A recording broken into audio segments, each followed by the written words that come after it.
This is the issue of this election.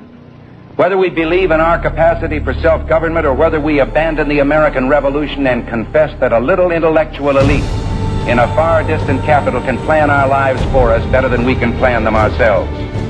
You and I are told increasingly we have to choose between a left or right. Well, I'd like to suggest there is no such thing.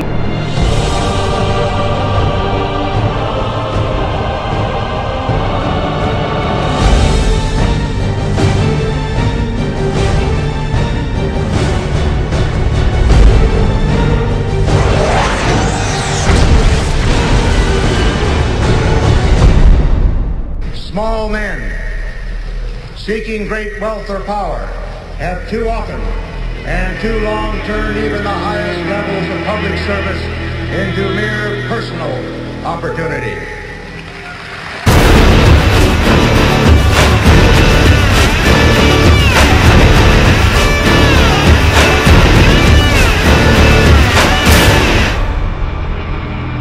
History will record with the greatest astonishment that those who had the most to lose did the least to prevent its happening.